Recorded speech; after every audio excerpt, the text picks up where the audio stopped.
Hello po sa ating lahat. Nandito po si Loves Beauties upang mag-unbox po tayo ng bagong item dito sa bahay. Ayan, kasi may in-order si amo ko na isang microwave.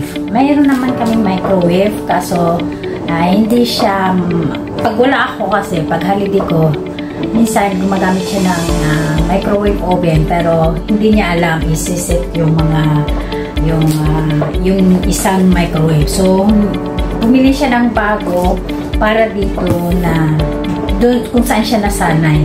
No?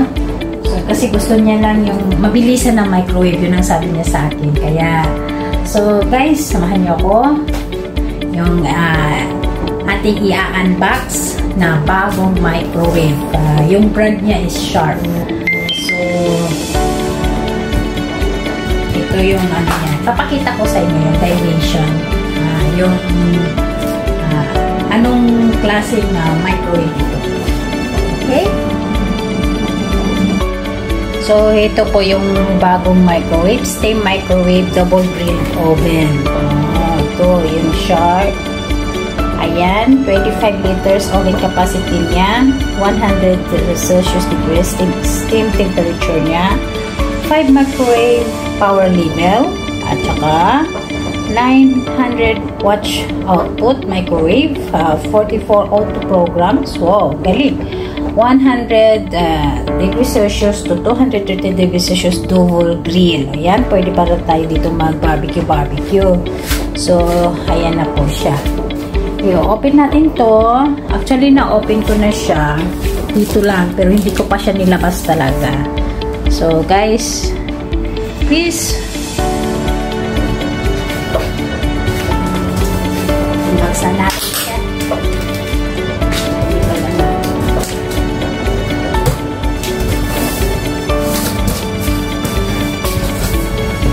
Oh, free. Oh. Ayan, may free pala siya. Ganda siya, oh. Yung gloves. May rubber tapos sa loob is cotton.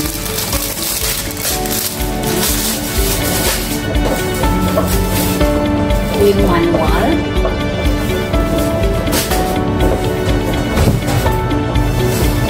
Yung tray. Ayan. Kita na kita. Do not use in microwave. Oh, hindi ito gagamitin kapag nagmamicrowave.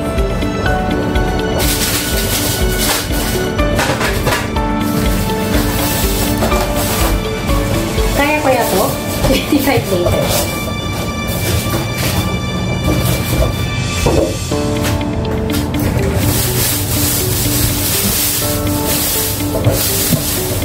Kailangan kong ibaba yung box para mabuhat ko siya dito sa ilagay. Guys, saglit lang. Binaba ko na siya, guys. Sana makaya ko.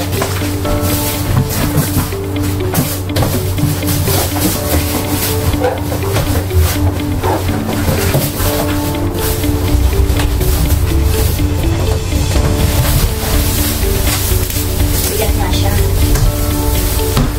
Ayan, ganun na kaya ko.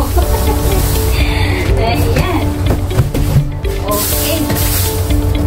Ito na siya. Ito na yung bago namin laruan dito sa kusina. Namatang yan.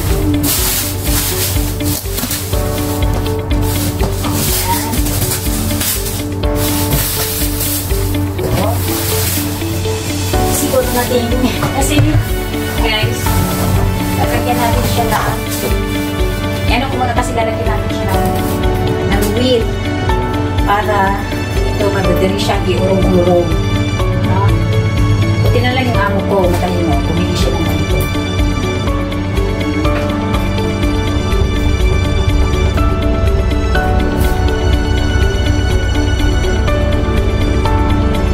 Hopefully mag-work ko kasi pag dito mag-work ako mag-work naman sana.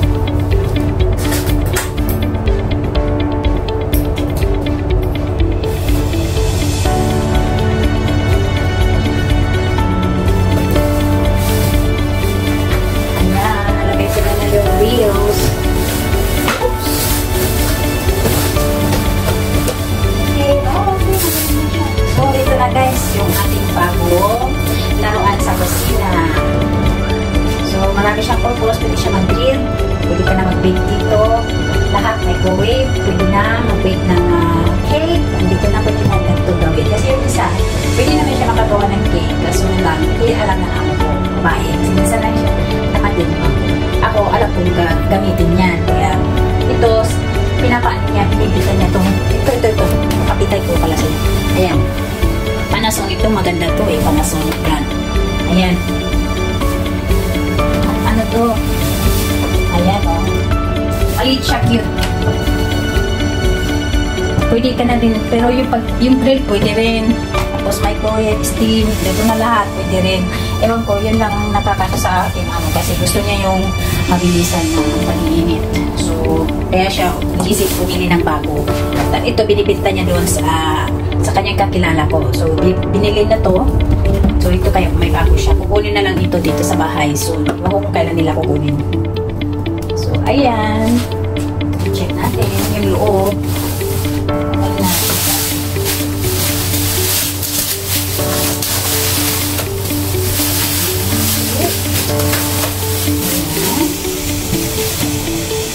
So, andito yung grill. Yung pang stand niya. So, pero guys, bago natin itong gagamitin, bukas na talaga lahat ng item. Diba? Tapos lilinisan natin ito. Hindi natin sabunan. Linis lang ng basahan. May basahan lang ang gagawin natin ito. Please don't touch with your hand. Or, wag po daw mong gano'n. Pero dito guys, ito yung mag-iinit kaya lagay mo lang dito. Huwag na itong ilagay. Kasi mag-iinit ka lang naman dito. May makikita nyo yung vase. Yan yung vase na parang ano, na para siyang anong tawag dito yung mga induction. So, maganda ng mga item mo. Yan.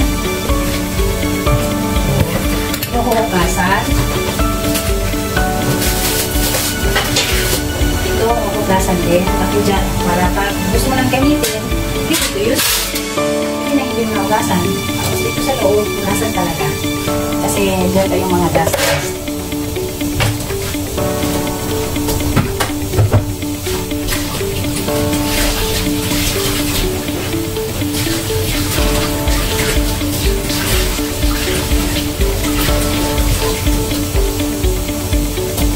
Kasi yung amoy ng bago, ano din, kasi pag mag-iinit ka ng food, napupunta sa food yung amoy ng unit.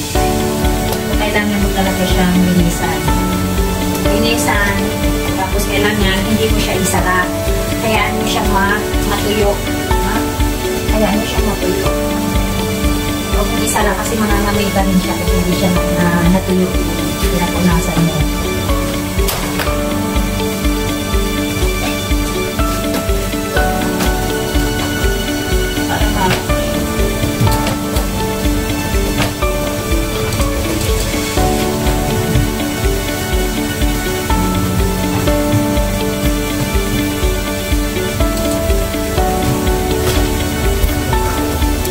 Black, binili na ako. Ito yung lagyan pala ng tubig. Pag mag-i-steam ka dito, lagyan mo to siya ng tubig. So, dito sa ilalim yung tubig. Mag-steamer ng tubig. Ayan. Ito, gasan din. Kasi yun, ito yung mag-i-steam ng ating food. Lagyan naman ng tubig. Hugasan natin.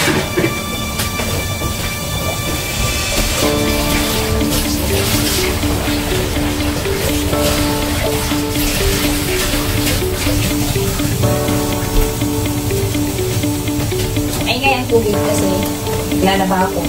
Washing machine.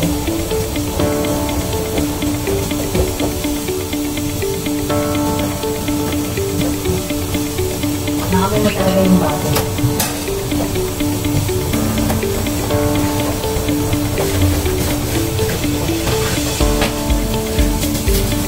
Hindi ko nabasahin yung manual. Alam na ang gagawin. Bago, kasi yun ang una natin gagawin talaga yung linisin, hugasan yung dapat hugasan bago gagamitin yung unit para hindi mangangamoy tabi. Sealess. Ayan. So, yung guide, nandito yung guide kung paano gagamitin, paano siya isi-set up, kung anong gusto mong gawin, mag-i-edit ka ba, mag-bake ka ba, mag-read ka ba, ayan. Okay. Do not use baking tray and grill. Warning, liquids on other food must not be heated and served together since they are liable to explode. Okay.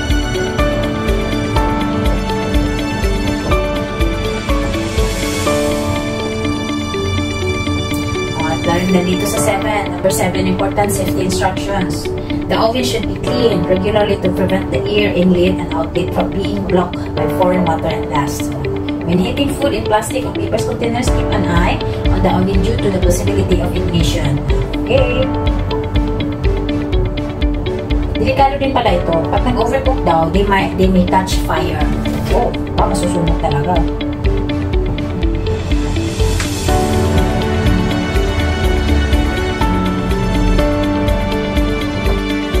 So, ayan na guys. Ayan na yung arrangement ng ating mga laruan dito sa kusina. Ayan, may microwave and grill and steam. Yung natin, yung bago. Tapos, ayan, yung air fryer namin. Ito yung aming what's this? Rice cooker yan. Ayan.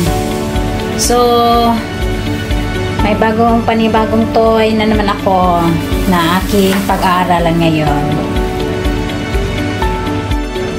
At ayan guys, maraming salamat po sa pagkikisabay sa akin sa pag-unbox ng aking bagong toy sa kusina. Thank you for being always supporting my channel. And don't forget, please click the notification bell for updating my vlog. Okay, and thank you to all teams. Bye bye. God bless.